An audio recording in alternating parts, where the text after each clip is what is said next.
నా పేరు మాకోటి శ్వేత. నేను 14వ వార్డు నుంచి కౌన్సిలర్ అభ్యర్థిగా పోటీ చేస్తున్నాను కాంగ్రెస్ పార్టీ తరపున. సిపిఐ సిపిఎం కాంగ్రెస్ బలపరిచిన సభ్యురాలిగా నన్ను సార్ నియమించడం జరిగింది ఇక్కడ కౌన్సిలర్ అభ్యర్థిగా.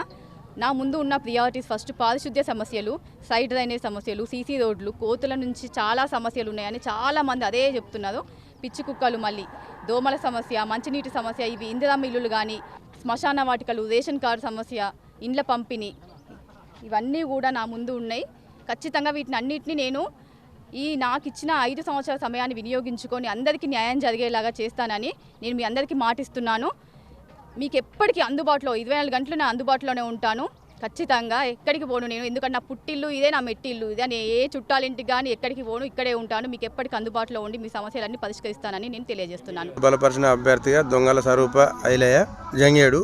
మేము గతంలో బీఆర్ఎస్ పార్టీ నుంచే ప్రాతినిధ్యం వహిస్తాను. గత 20 సంవత్సరాల నుంచి బీఆర్ఎస్ పార్టీలో ఉన్నాం.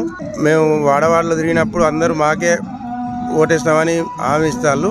ప్రతి వార్డుకు తిరిగినా, ప్రతి ఎక్కడికి పోయినా కూడా బీఆర్ఎస్ పార్టీ కారు గుర్తున ఓటేస్తామని ప్రజలు వ్యక్తం చేస్తున్నారు. పనులు కూడా అదే విధంగా చేస్తున్నాం. ఇంతకుముందు 14వ వార్డు ప్రజలు మమ్మల్ని ఆశీర్వదించాలని మనం చేస్తాం.